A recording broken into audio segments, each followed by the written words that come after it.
نعرہ تکبیر، نعرہ رسالت، نعرہ رسالت، نعرہ حیدری، نعرہ حیدری، بلندتر صلوات۔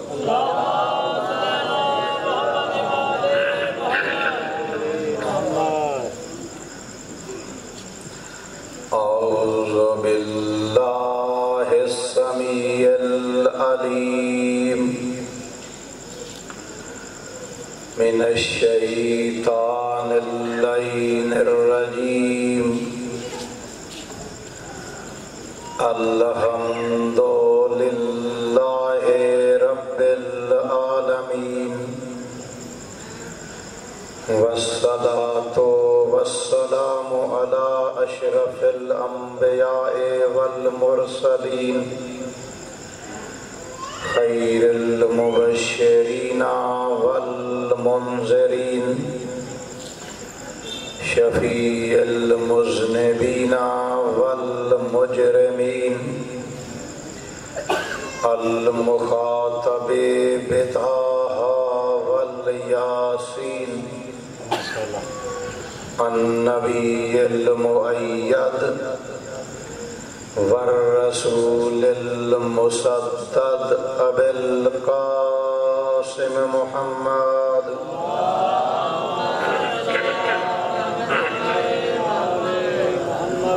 ثم الصلاة والسلام على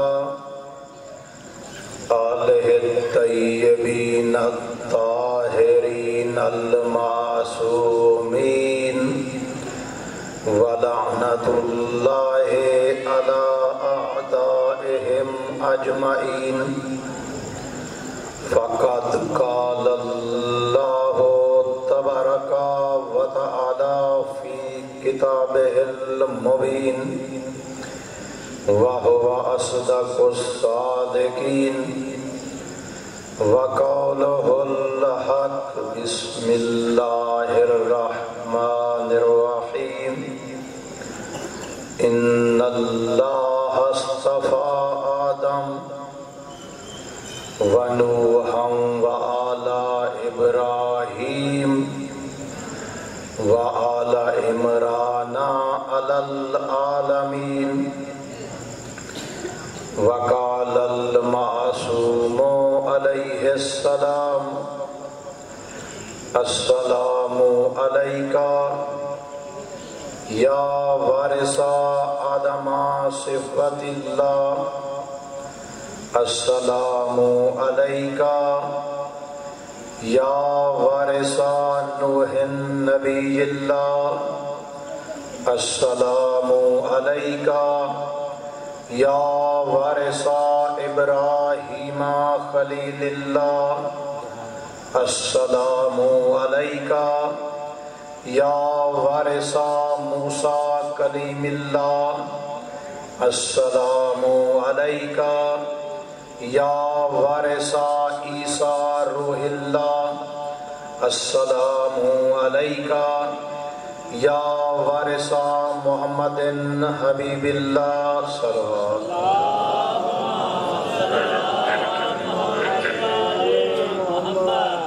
مجلس کی قبولیت کے لیے بھی صلوات پڑھیں۔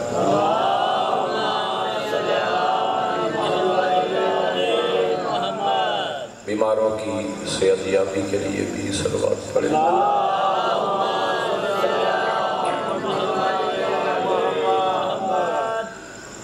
ذکر سید الشہداء مظلوم کربلا دنیا کے جس کونے میں ہو رہا ہے، تحفظ عزاداری اور عزاداران مظلوم کربلا کے لیے بھی صلوات پڑھیں۔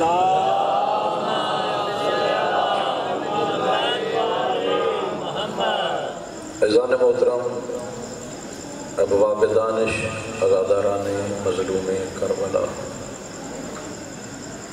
خوش قسمت ہیں آپ لوگ کہ صفحے عزا پہ موجود ہیں۔ جہاں ہم نے امام برگاہ میں حاضری دینی ہوتی ہے، ساتھ ساتھ ہمیں اس کے تقدس کا بھی خیال رکھنا ہوتا ہے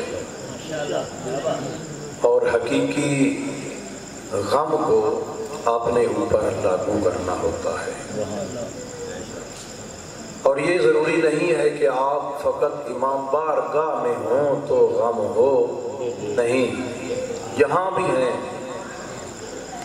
ہر جگہ کو ان دنوں میں امام بارگاہ بنائیں، یہی تقاضا ہے اہل بیت کا، اور حق مودت بھی یہی ہے، ہونا بھی ایسا چاہیے۔ امام بارگاہ ہے، گھر میں ہیں، ڈیرے میں ہیں، جس جگہ بھی ہیں اس جگہ میں عزاداری کا ماحول ہونا چاہیے اور فرق ہونا چاہیے باقی دنوں میں اور ان دنوں میں۔ اگر اسی طریقے سے انسان زندگی گزار رہا ہے، ہر مقام کا پہلے جیسا ماحول ہے، تو پھر ہم عزادار نہیں ہیں، پھر اہل بیت کا غم نہیں ہے۔ حقیقی غم یہ ہے کہ جہاں بھی ہیں وہاں پر ہم غم کا ماحول پیدا کریں۔ اپنے گھروں میں جہاں ہم فضول باتوں میں مصروف ہوتے تھے، اب مجالس کو وقت دیں۔ ہمارے اسلامی چینلز بہت زیادہ ہیں، ان پہ آپ مجالس سن سکتے ہیں، موبائل آپ کے پاس ہے، سارا سال آپ جو ہے فضول چیزوں کے لیے استعمال کرتے ہیں، تو ان دنوں میں بدرجہ اولا جو ہے آپ کو عزاداری کے لیے استعمال کرنا چاہیے۔ اور پھر یہ درس عزاداری بچوں میں منتقل بھی کرنا چاہیے، فقط یہ نہیں ہے کہ بس خود ہی مجلس سن لیں، خود ہی عزادار ہیں، نہیں۔ میں دیکھ رہا ہوں کہ آپ کے بچے جو ہیں دن میں اسی طریقے سے کھیل رہے ہیں، بیٹ ہے، گیند ہے، اسی طریقے سے آ جا رہے ہیں۔ کس نے بتانا ہے؟ آپ نے بتانا ہے کہ یہ کون سے دن ہیں۔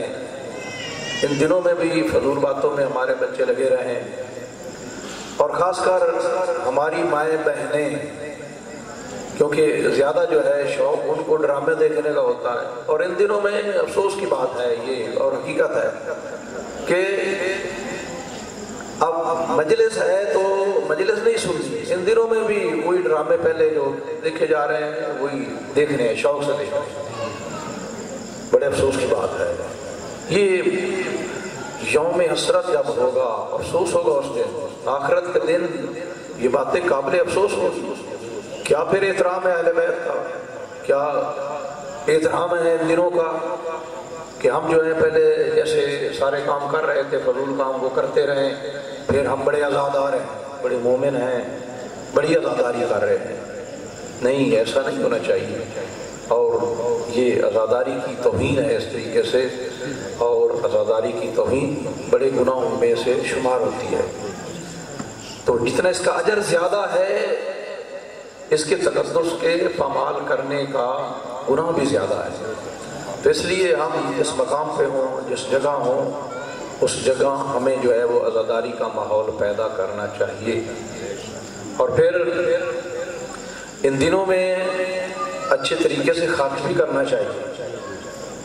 یہ نہیں ہے کہ مخصوص لوگوں نے خرچ کرنا ہوتا ہے، نہیں، ہر ایک خرچ کرنے کی کوشش کرے، وگرنہ آخرت میں افسوس کرے گا، کاش کچھ خرچ کر لیا ہوتا۔ اتنا اجر ہے خرچ کرنے کا، ایام اعزاں میں اپنی حیثیت کے مطابق خرچ کریں، جتنی خدا نے آپ کو حیثیت دی اس کے مطابق آپ خرچ ضرور کریں، اس کا بہت زیادہ اجر ہے۔ اور اس کے ساتھ آپ اگر خرچ نہیں کر سکتے تو کم از کم نیاز تو تقسیم کر سکتے ہیں۔ اگر کچھ خرچ نہیں کر سکتے تو ایک عزادار کو پانی تو پلا سکتے ہیں، اس کا بھی بہت بڑا اجر ہے۔ پچھلی رات میں نے عرض کیا تھا کہ نیاز جلانے کے لیے پھونک، وہ بھی آپ کی نجات کا ذریعہ ہے۔ نیاز کی آگ کو جلانے کے لیے ایک وہ آپ کی نجات کا ذریعہ ہے. اور ایسے بہت سارے واقعات ہیں. شاید کہ پچھلے محرم میں بھی میں یہ واقعہ میں نے عرض کیا ہو کہ پرانے وقتوں کی بات ہے کہ ایک مومن کے گھر میں مجلس ہو رہی تھی. ایام محرم تھے, مجلس ہو رہی تھی, اور ساتھ ہی انہوں نے نیاز جو ہے اس کا بھی بندوبست کیا ہوا تھا. نیاز جو ہے وہ پک رہی تھی, نیچے آگ جلی ہوئی تھی. تو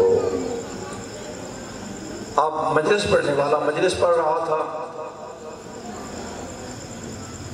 اب جب وہ مسائب پہ آیا تو جن کے ذمہ وہ لنگر پکانا تھا اتنا گریا ہوا کہ ان سے رہا نہ گیا. نیاز کو چھوڑ کے وہ چلے جاتے ہیں, رونے لگ جاتے ہیں, مجلس میں شرکت کرتے ہیں. اب پڑوس میں ایک فاحشہ عورت کا گھر تھا, بڑی بدکار عورت تھی. تو ان دنوں میں رواج تھا, اب بھی رواج نہیں, جب ہم بھی چھوٹے تھے تو رواج تھا کہ ہم گھروں میں خود ماچس نہیں لیتے تھے, ہمسائے کے گھر سے آگ جو ہے وہ لائی جاتی تھی. تو ان دنوں میں دور تک کہیں آگ ہوتی تو وہ جا کے لے آتے اور اپنے گھر کی آگ جو ہے وہ جلائی جاتی. تو انہوں نے کوئی چیز پکانی تھی, انہوں نے کہا کہ پڑوس میں نیاز تیار ہو رہی ہے, ادھر سے آگ لاتے ہیں اور گھر میں جو ہے اپنی وہ چیز پکا لیں. اب یہ عورت آتی ہے, جب آتی ہے کیا دیکھتی ہے کہ آگ بجھ چکی ہوتی ہے, کیونکہ وہ ادھر مصروف تھے رونے میں. تو یہ کہتی ہے کہ آگ بجھ گئی ہے, 2-3 دیگیں بن رہی تھی, ان تمام کی آگ جلاتی ہوں اور پھر اپنی آگ لے کے چلی جاؤں گی. یہ لکڑیاں درست کرتی ہے, پھونک مارتی ہے, آگ جو ہے وہ جلنے لگتی ہے, اپنی آگ اٹھا کے واپس گھر جاتی ہے اور یہ آگ اپنی ماں کو دیتی ہے اور وہ چولہا جلاتی ہے. یہ سو جاتی ہے, اس کی آنکھ لگتی ہے, خواب میں دیکھتی ہے کہ بروز محشر ہے, محشر کا دن ہے. اور پھر اسے جو ہے ملائکہ اس کی طرف بڑھ رہے ہیں اور یہ سوچتی ہے کہ جو میرے کام تھے مجھے علم ہے اور اب آگے جو میرا مقام ہے وہ بھی مجھے پتا ہے. اب ملائکہ کو حکم ہوتا ہے کہ اسے جو ہے وہ گھسیٹ کے جہنم میں پھینک دیا جائے. اب ملائکہ اسے پکڑتے ہیں, اب پکڑ کے لے جا رہے ہیں کہ پیچھے سے آواز آتی ہے, اے ملائکہ رک جاؤ, میری کنیز کو واپس دے دو. اب ملائکہ جب یہ آواز سنتے ہیں تعجب کرتے ہیں کہ یہ کون شخص ہے. پیچھے مڑ کے دیکھتے ہیں تو وہ حسین ابن علی تھے. عرض کرتے ہیں کہ اے فرزند رسول, یہ تو فاحشہ تھی, آپ کنیز کہہ رہے ہیں. امام فرماتے ہیں کہ فاحشہ تھی, ہے نہیں. پہلے فاحشہ تھی, اب اس کے گناہ معاف ہو چکے ہیں. اسے فوراً جنت کی طرف لے جاؤ. اس کی آنکھ کھلتی ہے, جب کھلتی ہے فوراً توبہ کرتی ہے کہ اللہ نے مجھے مارا نہیں اور میدان محشر میں نہیں گئی, اور میری جو ہے وہ امام نے شفاعت کی ہے. اور خواب میں پھر ملائکہ نے پوچھا امام حسین علیہ السلام کہ اس کا کون سا عمل ایسا ہے کہ جس کی وجہ سے یہ بخشی گئی ہے, اور آپ کہہ رہے ہیں میری کنیز ہے. تو امام نے وہ سارا آگ جلانے کا واقعہ بتایا کہ اس وجہ سے اس کے گناہ معاف ہو گئے ہیں. اب یہ جب خواب دیکھتی ہے تو فوراً آتی ہے جس جگہ جو ہے وہ مجلس ہو رہی تھی, ختم کر رہے تھے, آ کے اونچی آواز میں یہ رونا شروع کرتی ہے. لوگ جو ہیں وہ خاموش ہوتے ہیں اور پوچھتے ہیں کیا ہو گیا ہے, اور دیکھتے ہیں کہ یہ پڑوس میں ایک فاحشہ تھی, کبھی ہر سال یہاں تو مجلس ہوتی تھی, کبھی آئی نہیں ہے. تو وہ بتاتی ہے سارا واقعہ. اس کا واقعہ سن کر سارے لوگ روتے ہیں. تو یہ مقام ہے ایک عزاداری کا, اور عزاداری کے لیے لنگر پکانے کا, یعنی ایک ایک کام جو آپ کر رہے ہیں عزاداری کے لیے اس کا بہت زیادہ اجر ہے. اس لیے ان دنوں کو ضائع نہیں کرنا چاہیے, ان کا احترام کرنا چاہیے اور ان دنوں سے فائدہ اٹھانا چاہیے.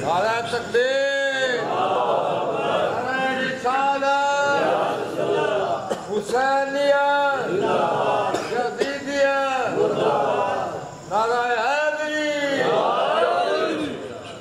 محمد و اہل بیت محمد صلوات.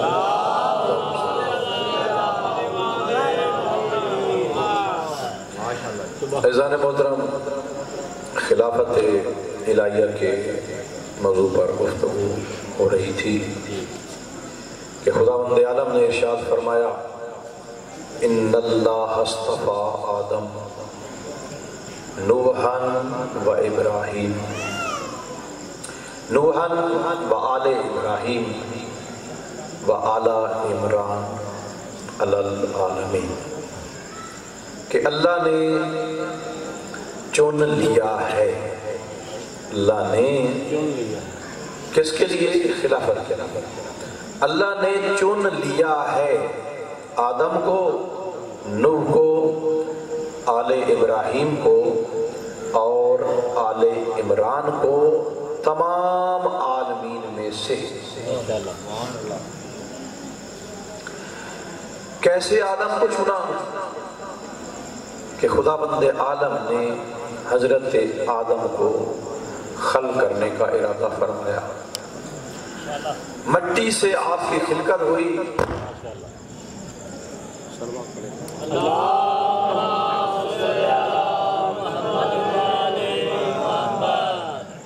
نعرہ تکبیر. آپ کا پتلا بنایا اور پھر ملائکہ سے ارشاد فرمایا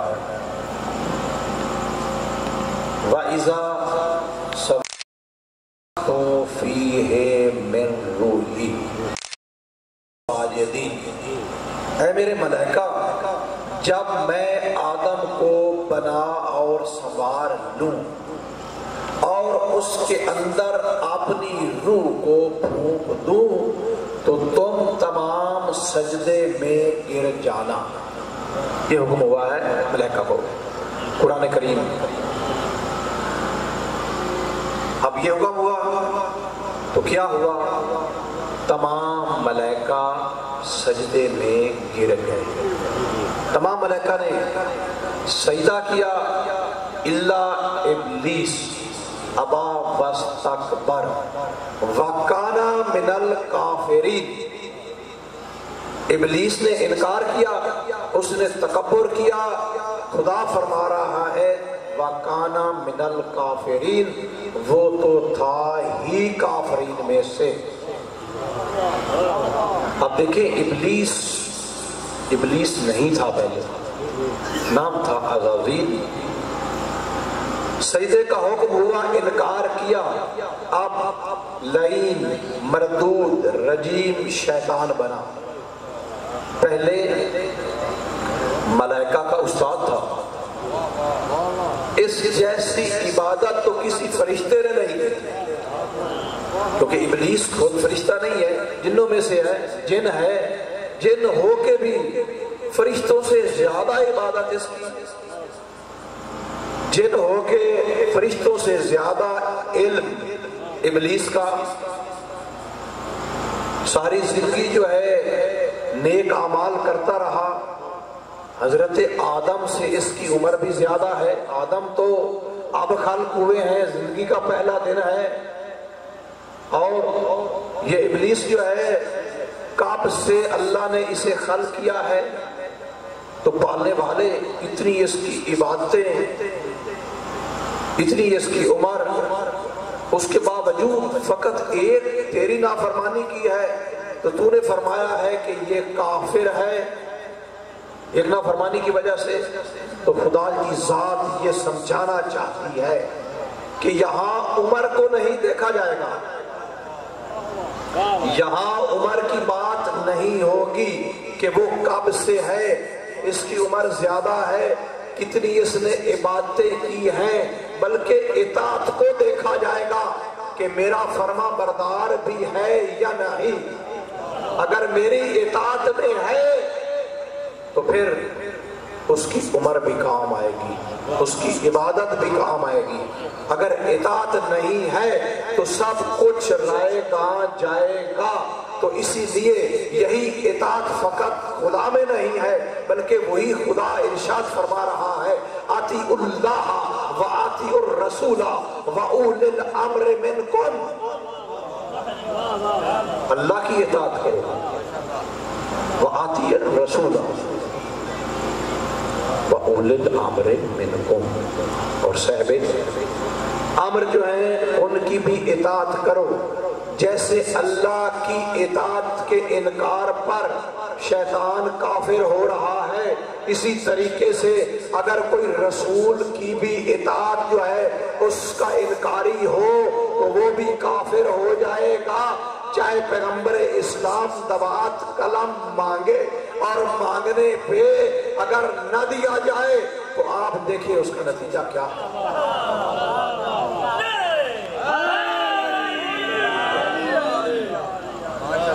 پھر یہ نہ دیکھیں کہا جاتا ہے جی وہ ایک قلم دوات مانگی تھی، ایک کام نہیں کیا تو کیا ہو گیا؟ فقط ایک کام تھا نا، ساری زندگی اتنے نیک کام انہوں نے کیے اور ایک قلم دوات نہیں ملا تو آپ ان کے پیچھے ہو گئے ہیں. ایک بھائی شیطان نے بھی ساری زندگی عبادت کی تھی، فقط ایک سجدے کا انکار کیا تھا.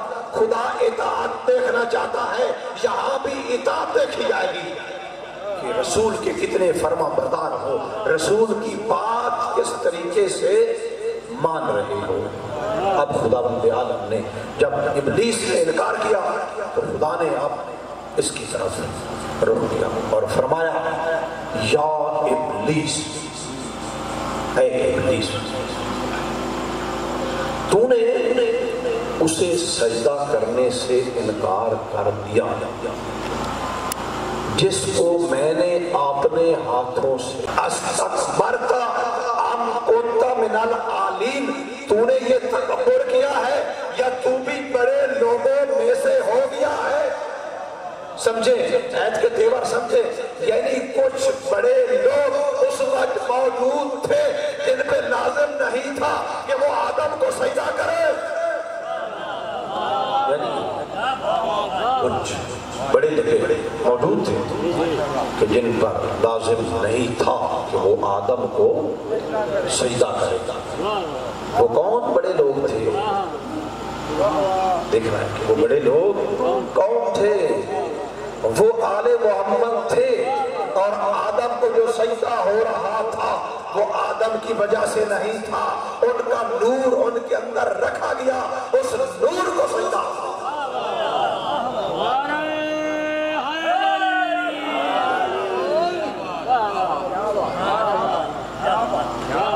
اے ابلیس، انہوں نے اسے سجدہ کرنے سے انکار کر دیا جسے میں نے اپنے ہاتھوں سے بنایا ہے. جاؤ نکال جاؤ، دھتکار دیا، تو رجیم ہے، قیامت تک تجھ پہ لعنت ہے، قیامت تک تجھ پہ لعنت، قیامت تک لعنت لگا دی اور اسے نکال دیا اپنی بارگاہ سے. اب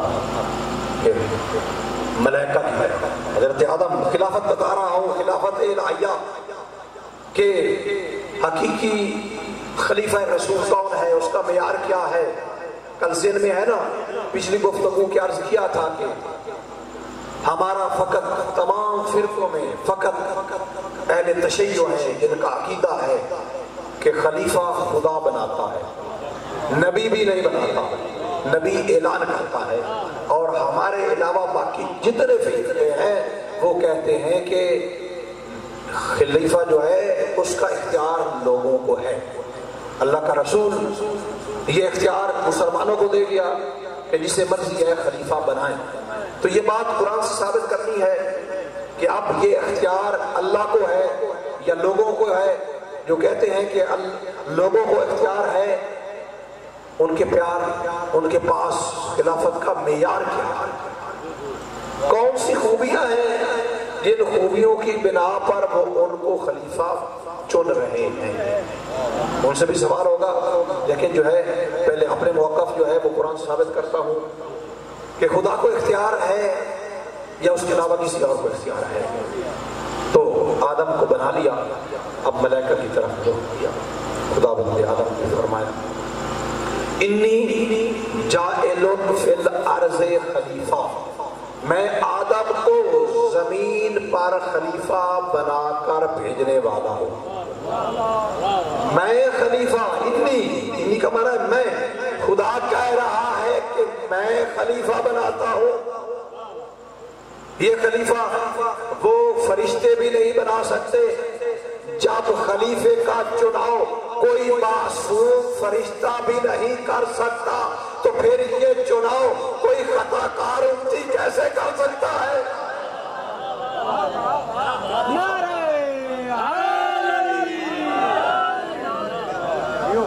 معصوم فرشتوں کو بھی اختیار نہیں ہے اللہ نے دیا. یہ اختیار اللہ نے اپنے پاس رکھا. فرمایا انی جاعل فی الارض خلیفہ، میں زمین پر خلیفہ بنا کے بھیج رہا ہوں. تو اس وقت ملائکہ نے بات بڑی بات سمجھنے کی. ملائکہ نے کہا کہ پالنے والے یہ انسان جسے تو زمین پہ بھیج رہا ہے یہ زمین پہ جائے گا، انہیں خلیفہ بنائی، زمین پہ جائے گا، قتل و غارت کرے گا، خون بہائے گا، فساد پھیلائے گا. اور اس سے افضل ہم ملائکہ موجود ہیں. خلیفہ ہم میں سے ہونا چاہیے. ہم معصوم صاحبان علم، تیری ہم بیان کرنے والے، تقدیس بیان کرنے والے، تسبیح بیان کرنے والے، ہم میں کوئی خطا کار نہیں ہے. ہمیں خلیفہ ہونا چاہیے. جب یہ کہا تو خدا نے فرمایا انی اعلم ما لا تعلمون، جو میں جانتا ہوں وہ تم نہیں جانتے. تو فرشتوں نے سر جھکا لیا. اب خدا نے فرمایا ایسے نہیں کہ آپ نے سر جھکا لیا ہے، آپ کا دل نہیں توڑوں گا. امتحان ہوگا، آدم اور تمہارا امتحان ہوگا.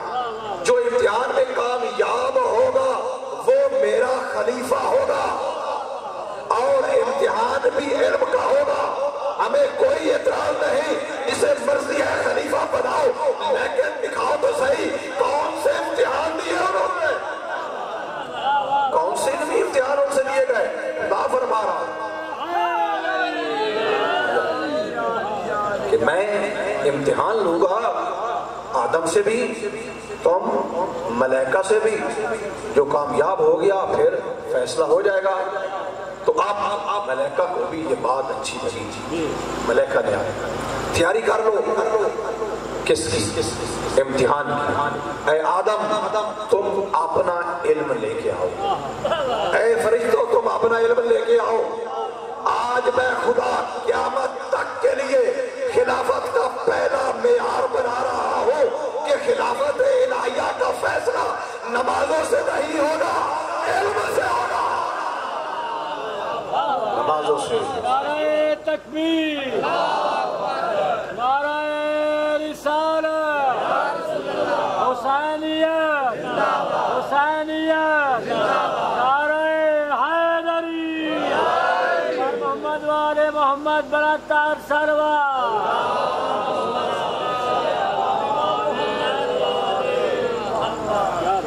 کوئی تاریخ بیان نہیں کر رہا، حدیث نہیں سنا رہا، قرآنی واقعہ ہے. اب امتحان آمادہ ہو گئے. صلوات پڑھیں محمد والے.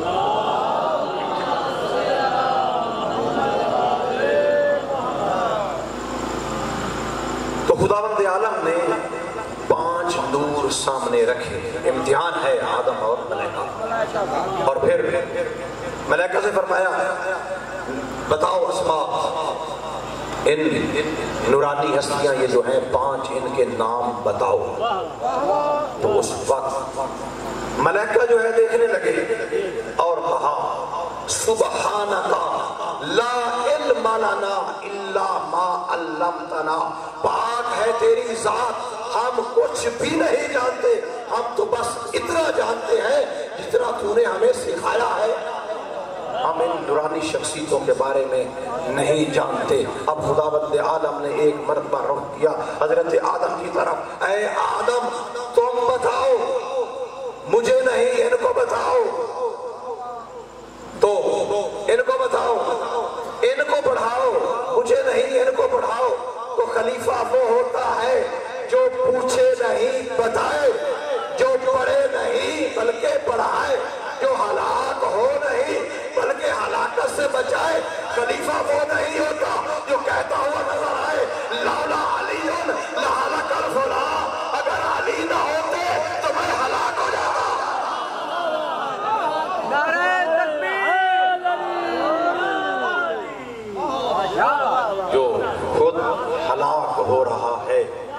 وہ اپنی امت کو کیسے ہلاکت سے بچائے گا۔ خلیفہ وہ ہوتا ہے کہ جو علم رکھتا ہو، جس کے پاس علم ہو، ایسا علم کہ جو کہتا ہوا نظر آئے، سلونی سلونی قبل ان تفقدونی، پوچھو قبل اس کے کہ میں تم سے جدا ہو جاؤں۔ اہل قرآن مجھ سے قرآن سے پوچھے، اہل زبور سے پوچھے، اہل تورات سے پوچھے، اہل انجیل سے پوچھے، ہر ایک کو ایسا تانے جواب دوں کہ ہر کتاب خود توڑ کے کہے گی علی نے جو کہا ہے وہ حق ہے، سچ ہے۔ یہ ہے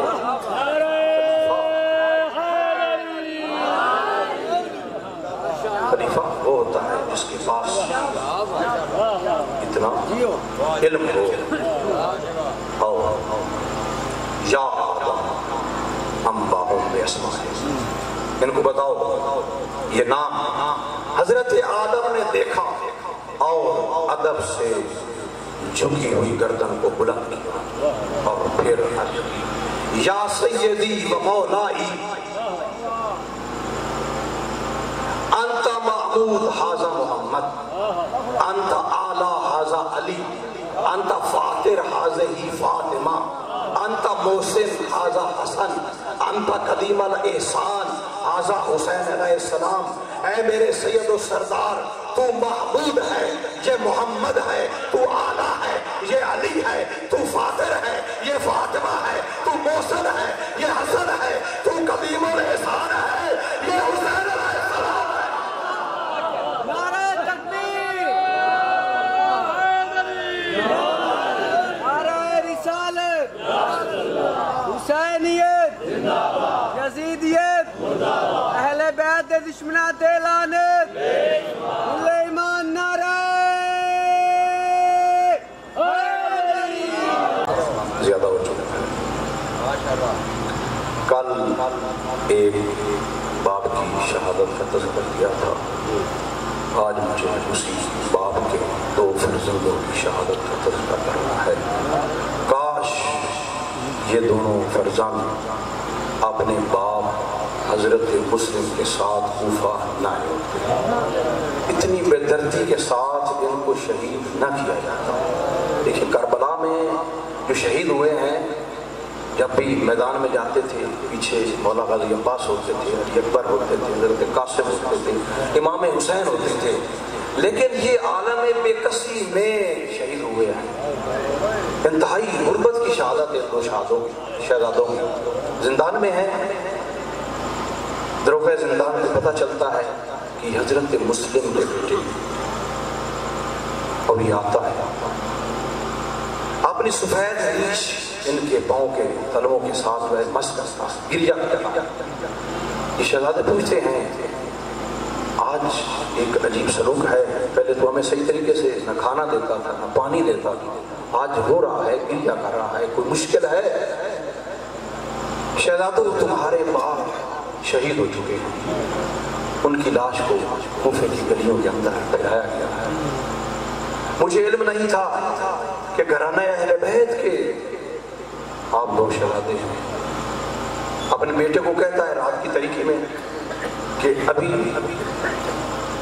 کوفے سے مدینہ کی طرف ایک قافلہ جا رہا ہے، اب ان شہزادوں کو لے جاؤ اور ان قافلے والوں کے ساتھ ملا دیں۔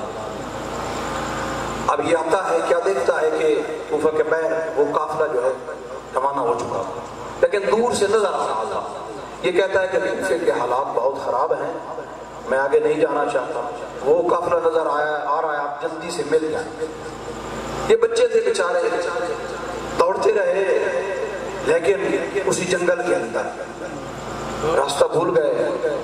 جب صبح ہوئی تو دیکھا ابھی کوفے سے باہر ہی نہیں نکلے، تو آپ ڈر سے ایک درخت کے اوپر بیٹھ گئے۔ درخت کے نیچے ایک کنواں تھا جہاں سے پانی بھرا جاتا تھا۔ ایک عورت آتی ہے، پانی بھرنے لگتی ہے تو کنویں کے اندر 2 سے جو ہے خوبصورت چہرے نظر آتے، اوپر دیکھتی ہے، ان کو گھر لے جاتی ہے۔ اس کی مالکہ مومنہ تھی، بہت خوش ہوتی ہے، ان کو کھانا کھلاتی ہے، بستر لگا کے دے دیتی ہے۔ اب اس کا شوہر جو ہے ان کو ڈھونڈنے کے لیے، کیونکہ عمر بن سعد نے بہت زیادہ انعام کا اعلان کیا ہوا تھا، جو ان شہزادوں کو لے آئے گا اسے بڑے انعامات سے نوازا جائے گا۔ یہ آدھی رات کو آتا ہے، اس کی زوجہ پوچھتی ہے کہ تو کہاں تھا؟